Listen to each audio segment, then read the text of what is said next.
The Denver Broncos picked the absolute perfect time to be needing a running back because this draft class is chocked full of them. And in this video, we break down what Sean Payton's options are if Ashton Jeanty is off the board at 20, or maybe even if he's still there, why Sean Payton might be better served to wait till a day 2 pick or even a day 3 pick because it's that stacked. In this video, we're going to break that down, Sean Payton's options, some things we're going to be looking for at the combine, that and way more. And if you like the Broncos, it helps me and the algorithm out a ton if you would smash that like and subscribe button. So flashback real quick back to the 2023 draft. This is a draft we probably all are trying to forget because this was the draft where George Paton said during the first round he was going to be watching Russell Wilson highlights because we didn't have a first round draft pick. And I remember watching this with a couple Detroit Lions fans, and they all were just like shocked that this cat named Jahmyr Gibbs went to them at number 12. And later it came out that the Lions front offense liked Jahmyr Gibbs, the running back, more than Bijan Robinson, and actually had him higher on their draft board. And nobody had even really thought that he could be an every down back. And now we've played both of these running backs over these past couple of years. Jahmyr Gibbs, I would take him over Bijan Robinson every day of the week. And so sometimes the difference between your number 1 running back and your 2 and 3 and 4, it's not that great of a difference, whereas there are massive differences between the number 1 safety and the number 2 and 3.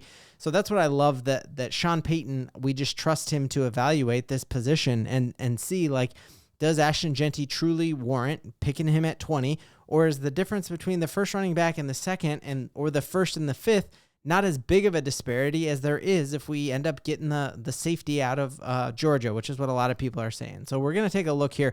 Ashton Jeanty, we're now hearing that the Chicago Bears are interested in him at 12. Chicago Bears are interested in him. The Raiders are interested in him at 6, and now the Dallas Cowboys are as well. So it's very likely that Ashton Jeanty does not fall to us. And so then it's all right, who are some of these other cats who most of them are saying that they, at best, are day 2 picks, and then some of them who have an insane amount of talent you're talking, these guys could fall to day 3 or undrafted type dudes, which we are used to in Denver. I remember a ton of undrafted running backs who made differences and helped this Broncos team win Super Bowls. Thinking of CJ Anderson, the list, we have a massive list of undrafted running backs who've made it big for the Broncos. So we see ESPN mock draft came out and actually had the Chargers taking this cat, Bhayshul Tuten out of Virginia Tech. And so I thought we could look at him. This is a name who, looking at the mock consensus, that he is at best a day 2 guy, that his highest peak is a 96, but he's about a 100th overall pick with 32 picks in each round. You're talking day 2 or day 3 for Bhayshul Tuten. But then this mock draft from an ESPN analyst has him going on day 1 to the Chargers. So let's take a look. What could he bring? And again, when I watch this and I watch Ashton Jeanty highlights, I'm like, man, why are we thinking about drafting a running back in the first round when I'm just looking at the production here? And that's really, guys, where the combine is going to be so important, because it's hard to evaluate just on film because you don't know how fast the defense was and the type of defense they were playing against. And so that's what's nice about the combine is we're going to see height and weight and 40-yard dash time. We're going to be able to see how many times they bench press and all that. And that's going to really be a distinguishing factor. But man, when I just look at highlights of Tuten, also a pretty sneaky cool name, right? Seeing him here in the pass game as well. We know that's something that Sean Payton wants, that he can catch the ball. That was not a well-thrown ball there, and catches it behind him. You see a lot of athleticism there, and you can see why he might be jumping up into the first round according to that ESPN mock draft. There's one more highlight on here that I thought was sick. Here he said, I'm in the ACC now and I'm a dog. But you see, he can bowl over guys. But this is where we really are going to want to see what are his measurables. But, man, look at that little dead leg right there. Just not afraid of contact, not going out of bounds. This guy's a dog, doesn't go down. So, Bhayshul Tuten, what do you think? Kind of cool. Next name on this list that is interesting is that you are seeing, I think the Ringer has the other first round running back be this guy right here they have Caleb Johnson as a first round running back. But here the second ranked running back is Omarion Hampton out of North Carolina. And so looking at some of his highlights, man, this dude looks pretty nasty as well. That's not him. That's Skattebo. Let's see. I think it was this one here. So you're seeing a lot of these running backs lined up in shotgun, which that might be more of a college thing. I like his up and down style. It like kind of reminds me of Melvin Gordon before. Obviously, Melvin Gordon was no good when he played for us, but interesting to see him just like totally standing up there. And you see that's how Ashton Jeanty kind of plays too. His stance is more up and down, and he's not crouched down, but you're seeing the same thing. And maybe an early day 2 pick here for Omarion Hampton.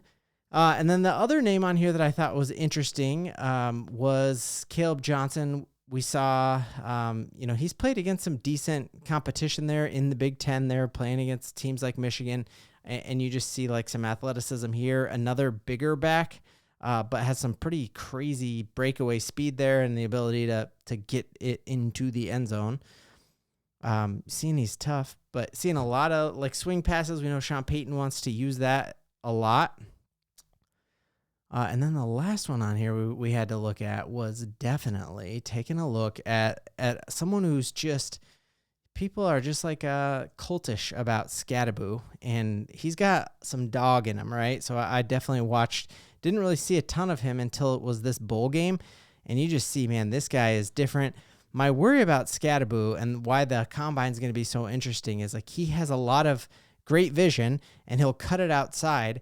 But my worry is that in the NFL, the defense is so much faster that he might do that cut, but he's never going to be able to catch the edge like he did in college. So even just seeing this, he's doing this jump cut outside. And to me in the NFL, this linebacker closes that gap faster than he gets there. And so a lot of his highlights, you're seeing a great jump cut, but I just don't know if he has the speed after that jump cut to get the angle there like he did in college. But you just see there is zero quit in him. He's the type of guy, like kind of reminds me of a Peyton Hillis a little bit and like a Tim Tebow, where you just see the attitude in there, the ability to fire up his entire team. And then I think it was, there's one highlight I really wanted to show where he's just like, I think it was this one here, but man, yeah, he bowls over guys. He's got some jukes. That's what, again, NFL Combine is going to be crazy interesting because we got to see their measurables, and we see the highlight, we see the film, but now it's got to be like, all right, well, what is your actual number in your 40 and your first 10 yards, and what can you bench press, and what's your 3-cone drill and all that. So I'm really excited to see kind of how these running backs look when you compare them to each other based on the numbers. So let me know, of those guys that we showed, basically the ones we looked at there, Skattebo, Omarion, Tuten, and who was the last one we looked at? Caleb Johnson. Which one like makes you the most excited? And do you think it is worth getting a running back first round, or do you think that's a position that we can wait at because we are seeing so much depth at other places? So let me know in the comments what you think. Then the last thing is, it would truly help me out a ton. I tried to be like a little bit like Brandon Perna. I know I'll never get to his level, but I made like a funny short where I did what I think Sean Payton's different ringtones are when different people call him, and I made it. So will you go watch it? That would help me out a lot. And if I'm not funny, just tell me and I won't ever be funny again. Broncos country, we got a ton to believe in. Woo!